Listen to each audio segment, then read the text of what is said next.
facilities. Welcome to the Board of Commissioners weekly meeting, March 5th, 2026. This morning, we're going to have our Knox Public Health Director visit with us, and I'll let him introduce himself and go through things for us, and I'll turn it over to you. Awesome. Thank you. Good morning. Good morning. Zach Green, Health Commissioner at Knox Public Health. Just here for my quarterly update. Drenda joined us this week for our annual District Advisory Council meeting where we typically meet with township trustees, elected officials, in particular municipalities, villages, to elect or appoint, for that matter, our board, 9-person board for the Board of Health, since we are a combined general health district. We have city seats and we also have county seats.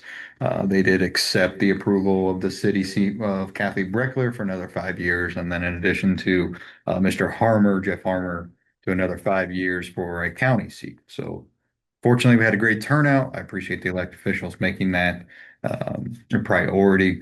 There are many, unfortunately, counties that do struggle with getting a quorum, and we've been very blessed for the engagement. So thank you, Trendo, for being there, chairing that, and also the other individuals that made an effort to come in and see Mr. Keaton, which is always good. I appreciate Cameron making the time to give an update regarding the county engineer's office. So we did have a couple retirements to close out the end of the calendar year into the first quarter of this year.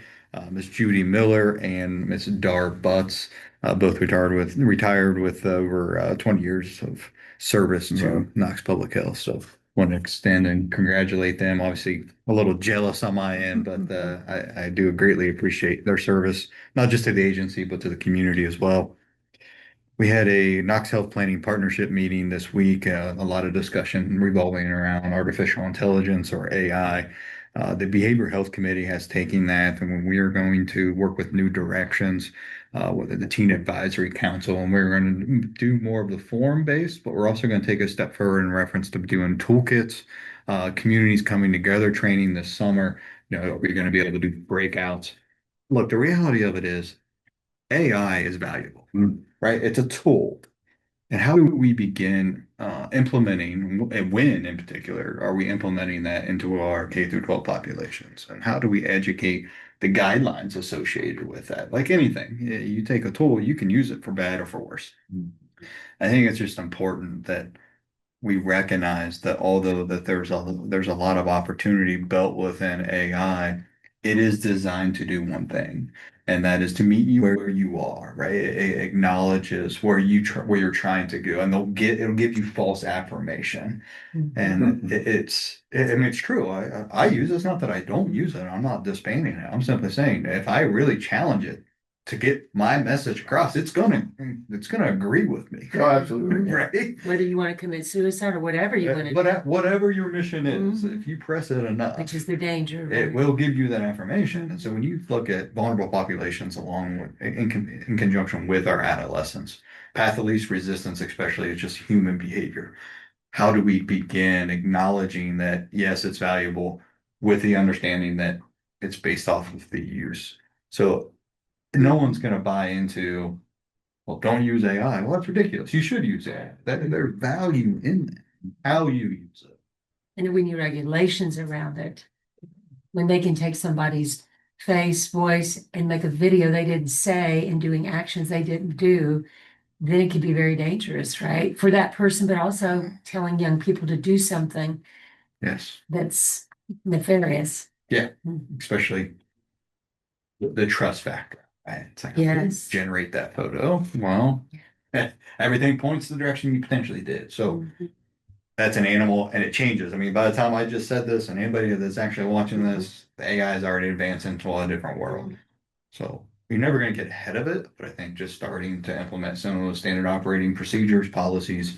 Does it concern you about the actual education process with K through 12 having the ability to use AI instead of doing the research in their brain? I know research has changed a lot since I was in school, believe me. Yeah, sure. But, I just wonder if it slows or the mind process down and lets something else do the work for you. Well, and any enabling, regardless if it's AI or something, really minimizes individuals' critical thinking Sure. skills. And in life, you have to navigate the unknowns, which requires the ability to have critical thinking, Yeah, right? exactly. So, I mean, I'm not a K through 12, Mhm. educational individual that, I don't speak on their behalf, but obviously they collectively, society in the world of education has really started to kind of go back to paperback books, Oh, yeah. paper, tests and Cliff notes. right. Well, I mean, but you look at Cliff Notes, that was the generational of Yeah, AI. that was my cheat. Right. But how did you use it? Right? If you used it like me, I was like, I'm not reading this book. That's what I did. Yeah, so By the way, again, path of least resistance. give me You that. should use your critical thinking to know to do that, Barry. Yeah, right, right. So again, it's we have to change factors in the environment to be able to address that with also empowering it. It's like we're not saying don't use it. Mhm. Acknowledge why you want to use that. Yeah, I agree with that. Switching gears a little bit, I provided you with influenza case type of where we are currently based off of moving throughout the 2025, 2026 influenza season. As you can see, we have moving into week 8 cumulative 201 cases either confirmed through viral testing of rapid A or B or just overall diagnoses from providers. With that noted, 19 hospitalizations thus far that have been reported throughout the influenza season. And we did see a spike during the holiday season of those hospitalizations that has been trending down. But what's interesting is influenza A has really stuck around this season. Typically, you start to see that fall off after it peaks, typically in December, and then B really takes off. We haven't seen that spike in B. It's been staying pretty consistent, but as you can see, we've had 40 rapid A and then 36 rapid B positives moving into week 8. If you look at epidemiological trend from last year, we did spike at the last week of September, or excuse me, of February of influenza B, and we have not seen that. It's been A and B consistently throughout so far. So we'll continue to monitor that as we navigate a lot of upper respiratory just in general going around right now. It is the season, so nothing surprising there. But I definitely wanted to pass along that 19 hospitalizations. So being a class B reportable, the only time we get an actual report in Ohio disease is when people are hospitalized specifically for that. In Lyme disease, we are currently year to date. So as of January, we have 12 confirmed cases. And I want to highlight that. And the reason behind that is, well, 12, that's not terrible. Yeah, you're right. I agree that that's not a significant number. We've had a very harsh winter, right? I mean, you look at the snowfall totals from January to date. People are still contracting Lyme. So it's the educational component of the black-legged deer ticks, even through 18 inches of snow, right? Individuals are still contracting Lyme. Deer ticks are still moving, may not be moving at the pace that they typically do spring, summer months, but we're still seeing Lyme cases in the dead of winter, and arguably one of the worst we've had in some time.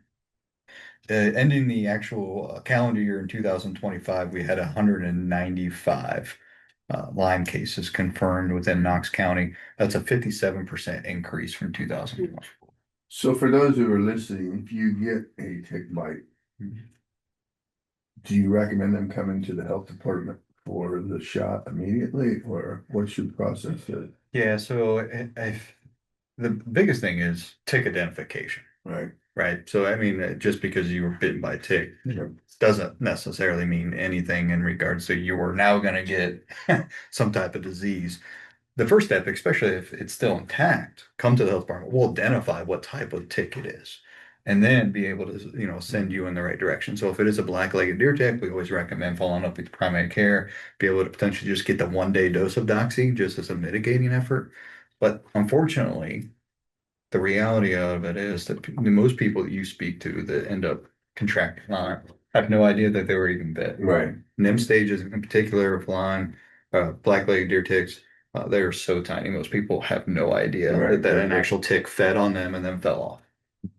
So yes, we can do tick identification. We are not able to test the tick specifically to see what disease it's carrying. Right. But we can identify, okay, yes, this is the type of tick. This is the symptoms that you should be looking for. This American dog tick, you're good. Continue to monitor, right? And there still is no control for that tick, correct? No, I mean, no. Obviously, just educational awareness, and then if you end up having Lyme disease based off of lab draw or running your titers, we can get you on a regimen of doxycycline to be able to hopefully wipe that out of your system. The problem is when you hit month 3, month 6, and no antibiotics are pursued, it does become, unfortunately, and it could be life lasting in Right. regards to chronic disease. Thank you. Yeah, absolutely. But our numbers are high for the population that we have of, compared to other counties in Ohio. Are we? Yes. That's what I was thinking. Yes, we are. Not that because black-legged ticks, for whatever reason, like to hang out in Knox County. We're seeing obviously just an overall epidemiological trend moving west through the state of Ohio, in particular central Ohio. We've seen an increase of that. However, I'd like to think it's the educational, the awareness, in particular our medical providers will say, be aware of this. Just because it's, presumed to be a typical influenza, right? It may not be, how are we able to address it in our early detection stage and get it tested? I like to think that's paving way. There's still a lot of ground to be had in our population among deer tick. That specific vector is starting to become more and more dominant within our community. Hmm. Switching gears, senior health and wellness. We did fill that in December. Angela Fullington is overseeing our senior health and wellness program. So that is in full swing. We did just onboard for our CMH, complex medical for our children, which was a vacancy for several months, trying to find a registered nurse to take that program on. I'm pleased to report that that was backfilled last week, 2 weeks ago. So we had an individual in quality that ended up pursuing it as an internal applicant. And we did not backfill that quality position. As you can see with the annual report in front of you, we had an $800,000 shortfall in our annual budget in 25, and that is predominantly due to Medicaid. Our Medicaid reimbursement is down. Our individuals that are on Medicaid seeking care is down due to the unwinding of individuals being qualified to carry Medicaid insurance. We've been working with Medicare contractors to be able to have higher wraparound to fill some of that void. But we're being very cautious of our overall overhead. And Jason and I and a few others were part of a panel yesterday in reference to just property tax reform or even potentially the threat of abolishment. Mhm. And I think all of us collectively at a local level are really not just in tune to that and educating others, but really watching what we're spending on. The vast majority of our services that we provide our community isn't marketing material and program. It's people, it's staff to be able to provide those services. So when you start looking at substantial hits to your budget, it's not, well, we just won't do that program. It's no, we're cutting staff members, we're cutting employment. How are we serving the community if we don't have team members? Right. So it's being very cautious and cognizant of that moving into the future. And Jason did a great job of what is that lens from the commissioner and the county side of things. And fortunately, we had a school representation there, mental health and recovery, board of DD, and Knox Public Health as well. And just saying, look, it's not about us as our positions that we hold to please keep our jobs. It's what does that mean for our local infrastructure? Regardless of who's sitting in those seats, what does that mean for you, your family, your neighbors, your community members? And thank goodness I saw an article recently with Mark Heiner talking about preserving local resources and really trying to streamline state efficiencies. Right. That's huge. That is huge. Yeah, we all feel like it's at the state level Yeah, where there's sure. needs for cuts and things, not the local. Yeah. Yeah, so definitely uncertain times as we navigate 26, and that wasn't a surprise. I would argue that it was pretty knowingly. We obviously don't know the magnitude of that, but we knew that walking into 26 was okay, ears up, be mindful, be as transparent with your team, your community as you possibly can, and we'll figure it out one way or another. Yeah, the bomber's been in the water for over a year on a lot of this. Right. Yeah. Yeah, for sure. So I guess my biggest thing getting out there is if you are on Medicaid and need services, our doors are still, you got private insurance, we'll still take you, no questions asked. Uninsured, underinsured, maybe you just lost your Medicaid coverage, we'll work with you, we'll still be able to see you. a patient care navigator that can work and try to get you re-enrolled with the Ohio Department of Medicaid. There's options out there. Please don't just neglect care because at the end of the day, we all need it, right? So, and I get it, the economy stuff. And one of the very first things individuals do is cut out healthcare. It's expensive. But fortunately for Knox County, we do have a federally qualified health center to offset some of those things. So use it. That's all I can say. Well, we certainly appreciate what you guys do out Yes, there. we That's do. what you- Appreciate you. Thank you for what you do. Yeah, thank you guys. Keep up the fight, I guess, right? That's all we can do. Yeah. My biggest thing is don't beat around the bush. Let's just say no one's at fault. This is everyone has a skin in it. So Right. what's the best decision for all of us moving forward? Right. Okay, appreciate you. Thank Good day. you. Have a great Thank you, day. Zach. Have a great day. Good luck tomorrow. Yeah.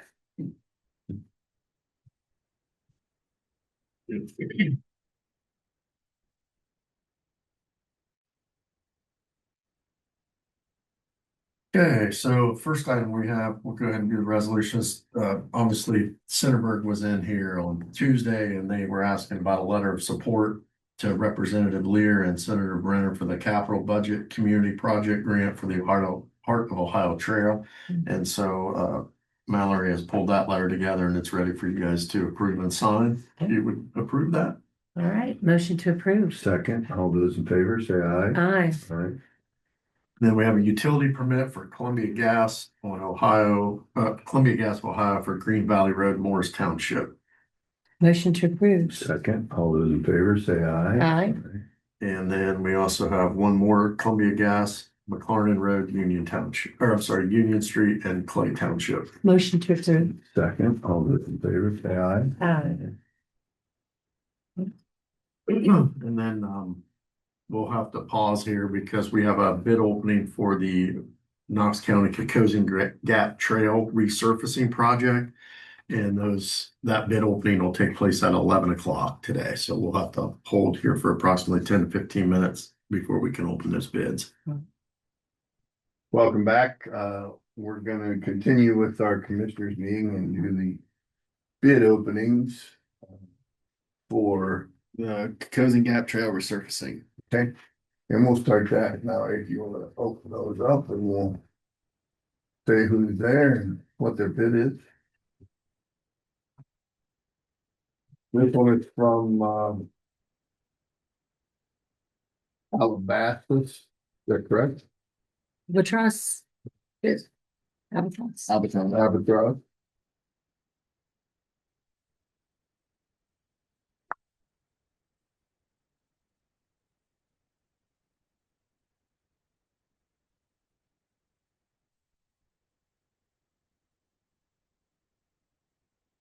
Looks like the total bid is $1,196,741.75. 1,196,741.75.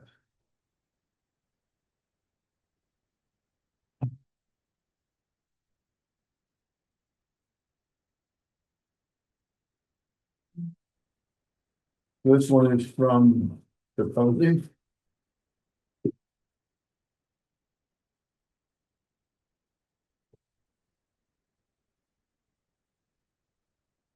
Looks like the total of It's the bid bond. bid bond, yeah. That's the bond, what's the total? There's the total, James. Total of 950.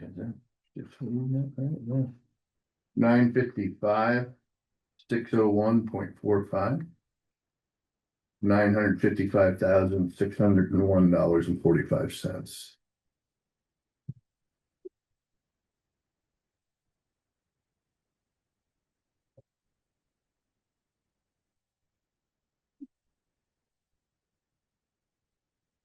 This one is from Enterprise Construction. Park Enterprise Construction.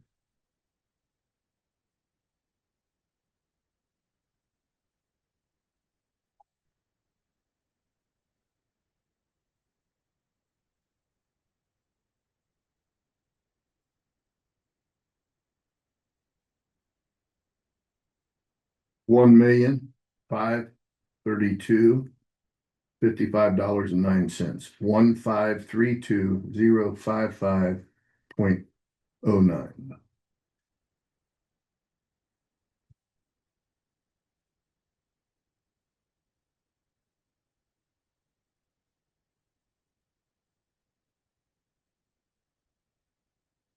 And this one is from Smalls Asphalt.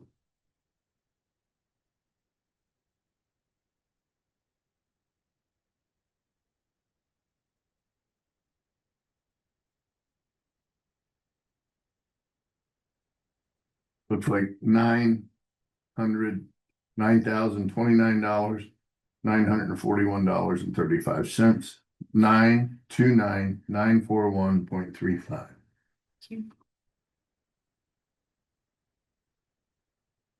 And I will give those to you, sir. The engineer's estimate was $1,309,808.50. So I'll go back, put a bid tabulation together. Can you say that one again? It's on the top of your sheet. Oh, the engineer's Yeah. estimate. Right. Thank you.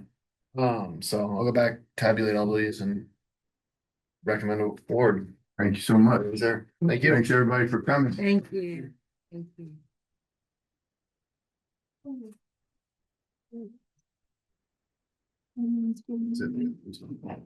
Hey, take care of yourself. Did you need a copy of this one or did you? Thank you. I think your number again, that small number 8.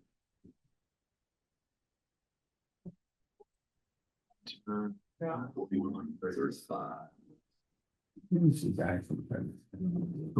This is back from the pen.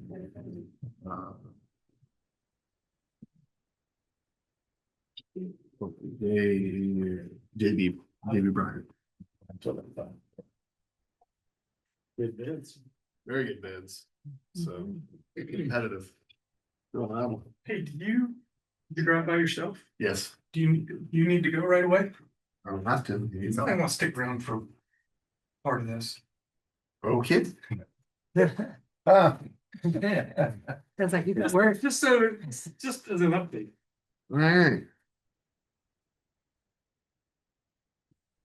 I thought he was gonna ask you for a ride back. Yeah, I know. Live if you're ready to go. Do that. We'll get right down to business here. We have Knox County Water and Soil here today. Scott, you introduce yourself? Rob Glendenning, Soil and Water. Nice to meet you there. So,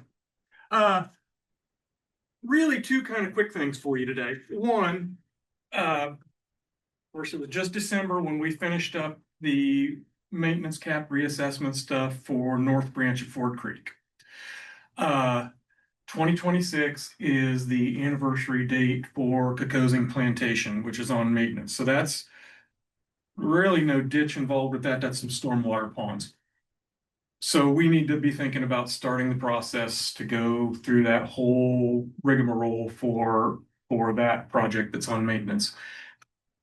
Will not be as big a deal as North Branch of Fort Creek was because we've only got like 12 landowners involved down there at Cocosing Plantation. So be a really good project for Mallory, it is, to get her feet wet on as far as the whole public noticing and everything that in the hearings that Just for explanation, where is the foundation? Cocosing Plantation is down 586. It is just before, it's a little ways before you get to Sycamore Road. It is Okay. the rural residential subdivision, nice subdivision on the left-hand side there as you're Good. going south before you get to Sycamore. And Rom, on that one, I can't remember, I have to pull my nose, but is that, for those, there's only 12 homeowners, is it everybody pays the same amount on that one? Yes, I believe so. It's like a flat amount, and I think on that. And one, we don't spend any money Yeah, there. that one may be the amounts the homeowners pay.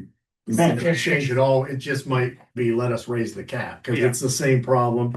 We can't build a Can't fund in maintain there, it. so Yeah. that one might be really easy, cause leave the amounts they pay the same, just let Yeah. us raise the whole amount we can hold. Yeah, yeah, and so that should be fairly straightforward. It really shouldn't impact them individually as landowners at all.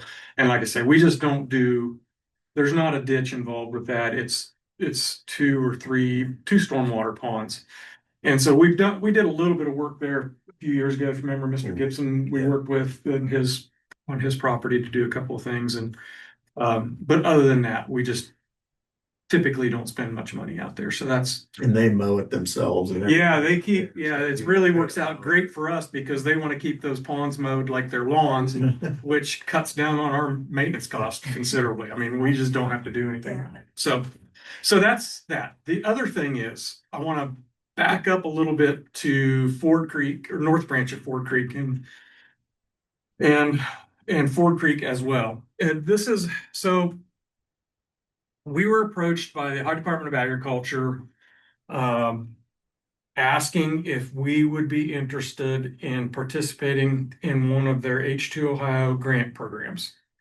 So they have provisions in the H2 Ohio state water quality program, to go in and do ditch conversions where we're converting traditionally designed ditches to what they call a conservation ditch design. I'll give you I'll give you each a copy of what we're gonna mail to the landowners. I really don't need a copy of that, so.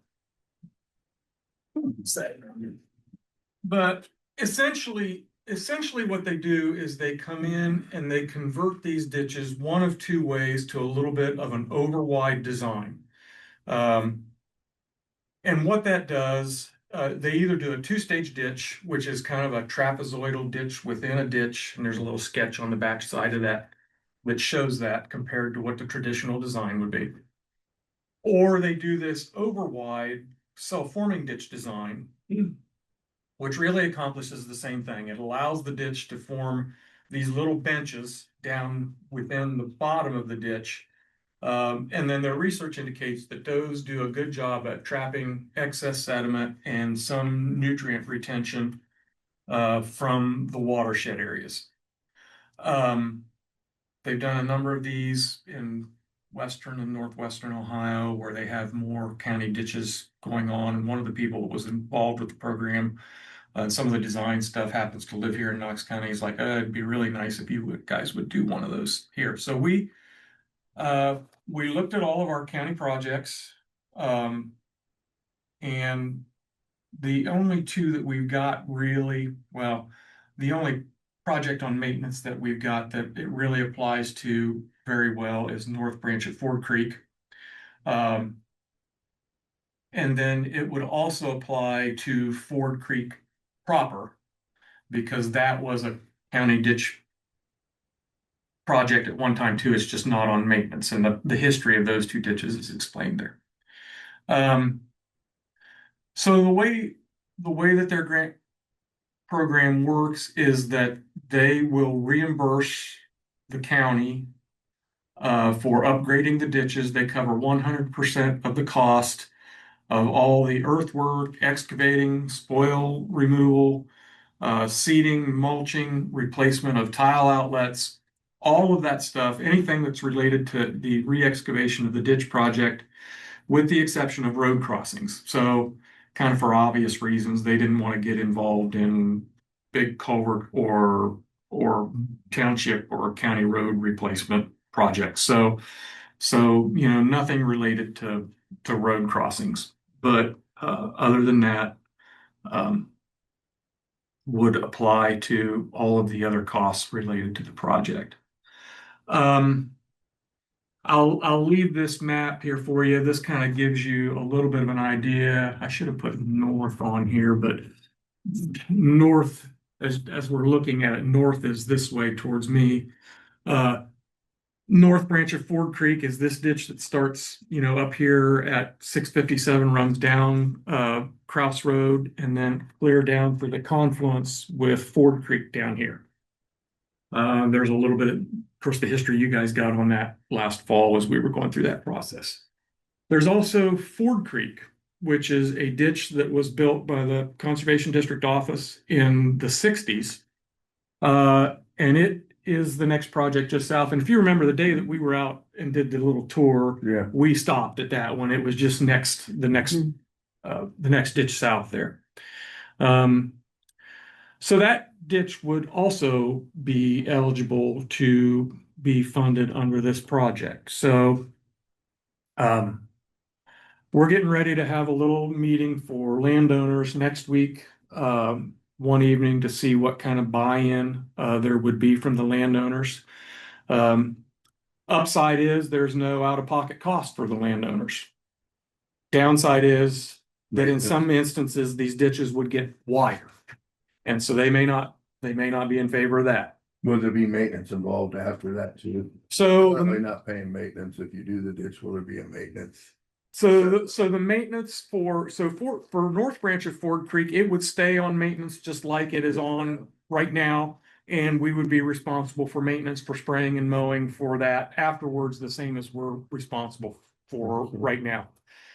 The upside for North Branch of Ford Creek is that Cameron and I have talked and looked at a few things, and we've got some significant maintenance things that kind of need to be done out there on that ditch in its current state. You know, we've got some places where we've got bank erosion that we need to address. We've probably, because we're tending to have higher storm flows with more intense storm events, we probably could stand to do some toe protection with riprap and that sort of stuff, like we've done in a few other sections. So some fairly significant maintenance expenses that are related to that ditch. But that would be paid for. We would essentially, yes, we would essentially, if we went through this grant program, we would essentially be resetting that. Right. And then, yeah, we would be back to square one as far as maintenance on that. Right. So that's the story for North Branch. So for Ford Creek, the one that we built in the 60s and that is not on maintenance now, ODA would strongly encourage, and this would kind of be up to the landowners probably. But ODA, if it went through this program and we were to go in and reconstruct that ditch as part of this program, ODA would strongly encourage those landowners to petition the commissioners to add it to the maintenance program Right. for future years. Right. The reason it's not on maintenance now is because it was built before the law revisions to the Ohio Revised Code that allowed them to be put on maintenance like that. So, you know, it was done early enough that there was a change between when one ditch was built in 1965, I think, and the other one was built in 1977. The Revised Code changed in there, and the new stuff goes on maintenance. The old stuff didn't necessarily have to. And because it didn't have to, and you're familiar with this, Ford Creek, it has gotten to be looking pretty shaggy at times down through there, not in the best of shape. So it would be a huge upgrade for that to have it done and be put back on maintenance. I'm kind of ODA's goal here and the H2 Ohio program's goal is improved water quality. I'm personally taking a little bit more long-term view of that in terms of these two ditches and thinking about it. Right now, it has to be ag in the watershed to qualify for the program.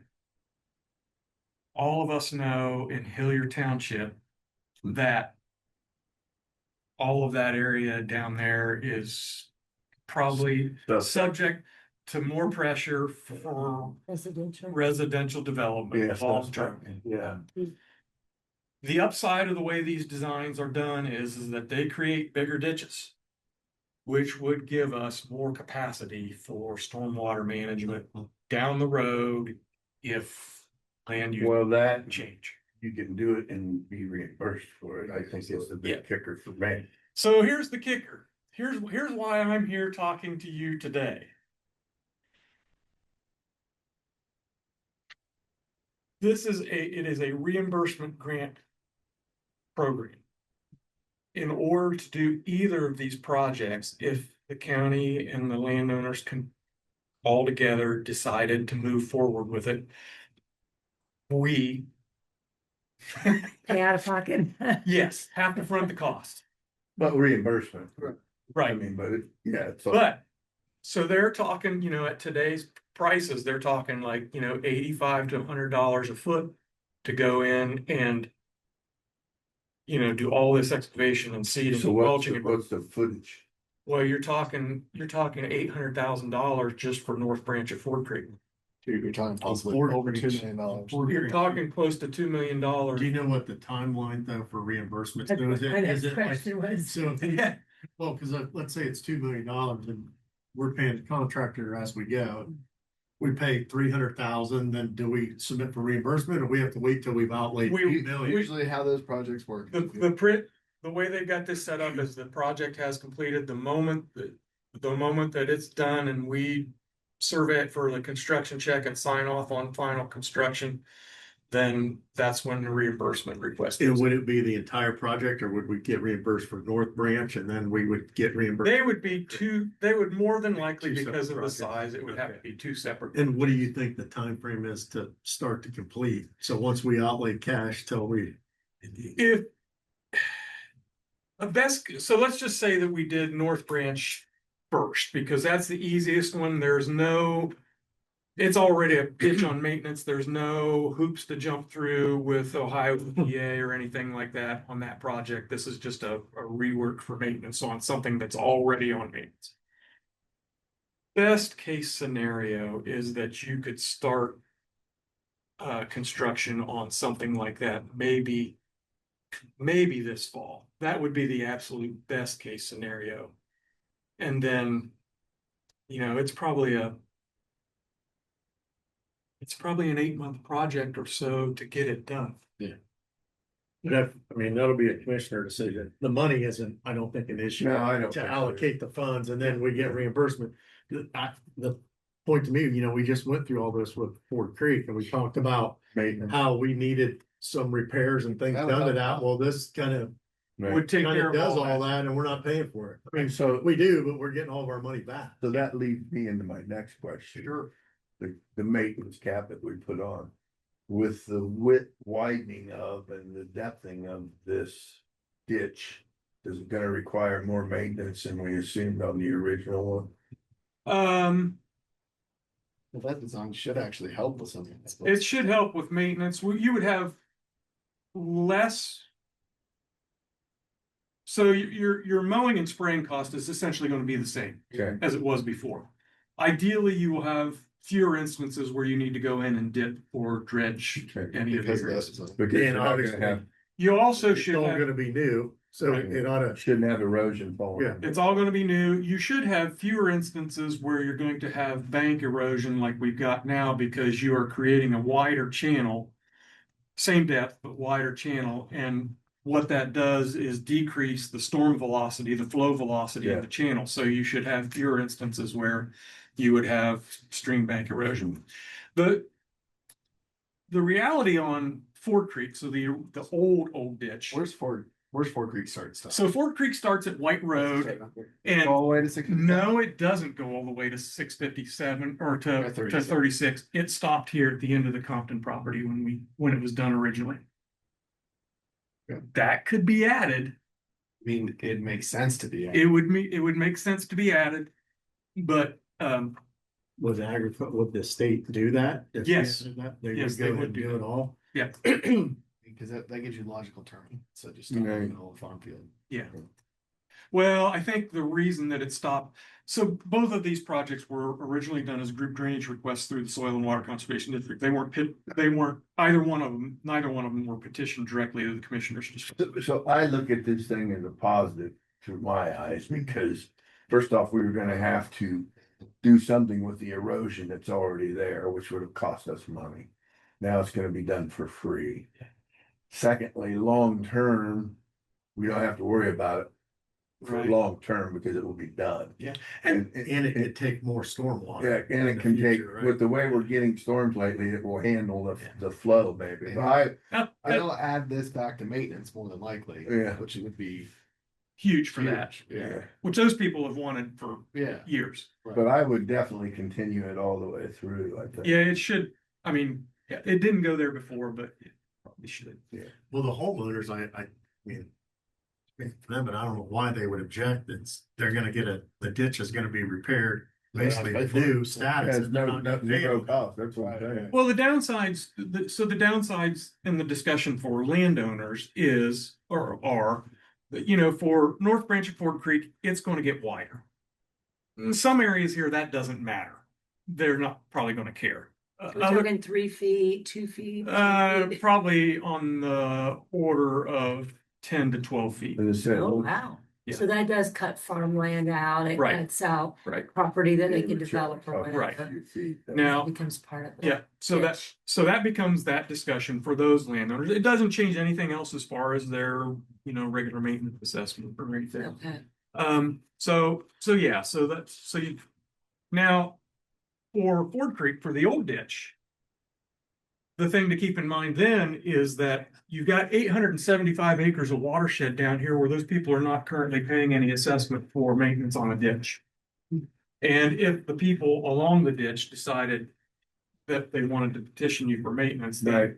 then you've got that discussion Right. about, okay, Well, because that's an optional thing for you guys. You guys get to decide whether it goes on maintenance or not. So, like I say, reimbursement was what rung in my ears. So I mean, to foot the cost and get the money back, that's not the worst thing ever. and I need to have more of a discussion with Cameron on this too, because he'll have some final decision authority on, especially on North Branch and Fort Creek, since it's on maintenance. Right. Will this require public hearing as well, and that homeowners will weigh in? Uh, Landowners? no, it won't actually, no. For either project to be done, it would not require any public hearings. Where public hearings would come into play is if Ford Creek is added to maintenance, you do have to go through the hearing process to add it to maintenance. So, and to get back to, the reimbursement thing really catches, but we as a county don't pay for any of it anyway. Yeah, Eventually, I know. Yeah, it all kind of comes circle. Yeah, I get that. in this particular case, though, even the landowners wouldn't have to pay for that. Right. So really the only downside you see is the landowners losing some, Yeah, but you're only talking a few feet on each side. It's probably more where it gets up closer to maybe Yeah. somebody's property. In some areas, it might not, like Ford Creek, the old ditch, there are some areas along it where the width wouldn't probably change.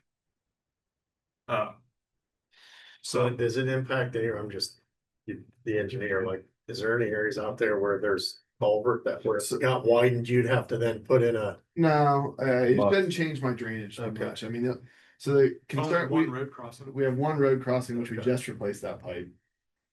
And that's it. Really, White Road, we Okay. just put a new box in at the outlet. so of it. that's all right, well, that's good. I do have one question, and this might be, what about access? Do you have to add the other side back? They have not been. Well, which is, Yeah, I mean, that would be more of a headache for everybody in the cost, because getting access on. a lot of clearing involved. Right, so if we don't have to do, I mean, Where they can, they've been doing single-sided construction. Do they just provide the funding and Cameron and Clint bid would bid it out? Is that? Actually, most of the, so the design work and most of the bid work would probably be done by our office. Okay. Rob, just so I'm clear again, you're saying an additional 10 feet to Mhm. expand it? And that would probably be on each side of it, 5 feet additional, or could it be 10 foot on one? part? It might be 10 foot on one side. Depends on. It would just the depend. flow, how So the it's an ditch- additional 10 feet, Yeah. depending on how it goes, Yeah, where, and I'm just ballparking it. The way that they do that is that, so we've already started the process of remeasuring all the watersheds because you'll want to divide it up into reaches because they've got a formula that bases the extra width on the number of square miles of watershed. We're talking fractions of square miles in most cases. But so we've started that process actually this week. When we went on our tour, you kind of spiked a nerve for me on one of the properties, not gonna mention what, where the owner didn't want the dirt dumped on their property. Yeah, that's not on either one of these. Okay, so we won't run into that issue where we have to haul it out. Well, that's an eligible expense though, hauling spoil away where it needs to be is an They will eligible. pay for that as well. Yeah. So it's really turnkey. They'll pay for all of that. Well, it's turnkey There's in no terms, match. in terms of the payment, yes, Okay. it's It's not turnkey. match or anything like that stuff. It's not turnkey in terms of our office, No, because we got to just. but you're designing all, but the cost of it is, there's no match of any sort and they'll Right. cover all the eligible expenses. Yeah, and we would have to, so everything would have to be resurveyed, which is a huge undertaking.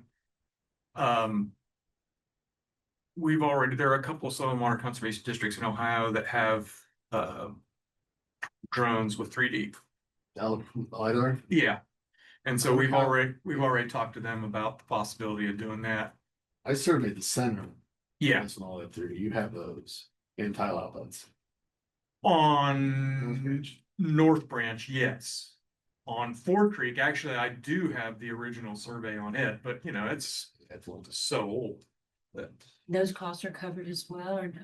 No, that'd be Uh, internal office. Yeah, that would be our internal costs. I mean, that's just, for us, that's just the cost of doing business on. So the Confidential surveying and the basis. hauling away of the dirt would be on us. No. So, sir, beyond Yeah, us. the hallway, the dirt's. That'd be part of it, that'd be The, part of the it. hauling away spoil would be part of the grant, but as far as the surveying stuff and stuff, that'll be on us. So What is your personal opinion? it seems like a good deal if there's buy-in from the landowners. If there's not buy-in from the landowners, then Yeah, I do it to the. you don't push it. Yeah. But Okay. but I think if there's buy-in from the landowners, then I think it's a good deal. And how do we go about securing that or talking to them about that? We're gonna have a meeting. We've got a meeting scheduled at our office. We're gonna do a mailer. We're gonna do that Okay. mailer to them tomorrow, actually. And we'll have a meeting at our office. There's only 12 property owners. So it's There's not that many. It's not Yeah, there's, technically a hearing, but you are pulling them together to discuss it. So- yeah, it's true. I mean, it's surprising, but between the two ditches and however many thousand acres of watershed that is, it's only like 12 people. Okay. So, They're just big landowners. yeah, Yeah, those are all big farms out Yeah. there. I mean. Which Gary will White help with maybe them not worrying too Let's much say about. White owns. yeah, Gary owns, A big chunk of it. a big chunk of it.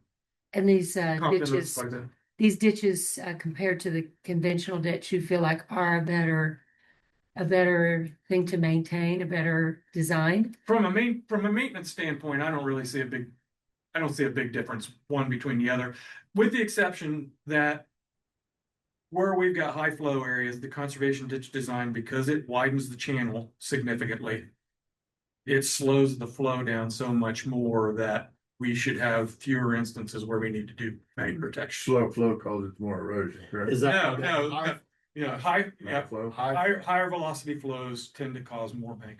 This two-stage ditch design, is that how they would design it today? You think if we were doing a ditch today, is that how they? would? More than likely, and the reason for that is that in order to get through all the permitting processes that are involved today, you have to incorporate some water quality features in your designs. And I see the field tile sticking through. That'll be replaced if damage is done to it. I would imagine. we would take, so any outlet that was encountered as part of the project would be replaced as part of the project. Yep. Can I just ask, Rob, Mhm. looking at this two-stage ditch, it looks like you'd have a lot more mowing and awkward mowing and spraying, so the costs probably are going to increase to maintain, right? You really don't, so not significantly, Okay. not significantly. Just You're sort of still- you're- awkward to try to mow that. Well, You're still just mowing Vegetation. you're still just mowing the upper bank portion of that. You're not mowing But that. once the slants down and over, you're not doing anything. You're just, that's. The bottom part of it, you're just spraying to make sure that you never get any encroachment from woody vegetation or Okay. trees. and if you go out and look at the ditch, they still have grass down in here. Yeah, they do. The original one doesn't show up, but. it Yeah, looks we've looked closer at to it. that. Yeah. Yeah. So it's not It like actually. that slopes Good are place to start. maintained and mowed or anything like that. Now, mowed is a relative term too. I mean, so keep in mind that these are rural agricultural drainage ditches. Mowed means, we mow it once a year so that we don't have stuff or once every other, depending on the ditch, so that we don't have stuff growing up there that we don't want. It does not mean mowed like I'm Now- gonna have a wedding next week and I want it to look like my yard. Right. Yeah, because the picture looks like a wedding with your yard. on it. Yeah, that's a little bit So to me, misleading. it looked like, well, that's gonna be a hard slope to mow. Yeah, I know. Okay. No, they mow those with a boom mower and Okay. it's so pretty typical stuff that way. So that's, I wanted to bring you guys up to speed on the possibility of that, because we have to front the money for construction should, we go down that road with one of these ditches or eventually both of them. So, But I think the fact that we would do one and get reimbursement, that's. Yeah, Get that's- reimbursement, that's not as. You wouldn't be large. out about Right. $1 million on one. Allocate 2 million at one time. Right. so- yeah, the likelihood that we would do both of them at the same time would be real. So probably a year apart, are you guessing? Idea, yeah, that'd be a best case. So you might outlay $1 million and get it back and then go Yeah, back when they get it back or whatever, so. Yeah. And and it does take care of the maintenance cost we would have had to pay either way, right? Right, or that, well, if the landowners would have had to pay. Oh, I Yeah. see. Yeah, I mean, you gotta keep in mind maintenance on these ditches. I mean, we kind of pay it up front, but then the Right. county writes the check, but it really comes out of that fund that the landowners establish. So. Okay. Yes, Great. Very good. so. So that's all I got for you. That's good. Thank you for the update. This goes out this week. Yes, that'll probably go out tomorrow. And I'll Just going to the adjacent property, there's not going to the watershed. right, yeah, right now, there's no point in involving watershed owners because we don't even know if people are willing to buy in. And And really, watershed owners would be a big. it wouldn't be that many more. Yeah, wouldn't be that many more. And like I said, Picosing Plantation, we need to start the wheels rolling on that. I'll work with Mallory. Yeah, that'll be an easy one. That'll be an easy one. Yeah. Penny would be wishing that we had started with that with her instead of Mallory. Mallory. Now Mallory will get. Yeah. Mallory will get to do them easy. Get training wheels your first ride, Mallory. And then I think we've got a year off before we have another anniversary date. for them. I think we have to start all over remembering how to do it. Right? Yeah, exactly. Yep, exactly. Thanks for. Okay, Thanks for Thanks, coming. Bob. Appreciate I'll let you know. We'll keep you up to speed. We'll be in contact with Cameron and Clint and the landowners and see what everybody thinks. Wonderful. ODA, so, Right. all right, Thank you. Have a Great day. you guys want a map? Need a map? If they usually will roll up, we'll roll up here, we'll have somewhere. So. All right, see you soon. See you in a couple of weeks for pancakes and sausage. Lunch. Yep. Lunch. Yep, we'll see you. Take care. All right, thanks. Thanks. Oh, that stuff, that tree and stuff out there at the landfill, supposed to be nice like next week. We'll probably try and Do that. replace those then Okay. and get that tree cut and stuff. Sweet. Good deal. Thanks, Rob. All right, we'll see you. Thanks, Rob. Jason, you have anything else? No, sir. I think I'm all Brenda, do set. you have I anything? do not. I do not have anything. Motion to adjourn. Motion to adjourn. We stand adjourned.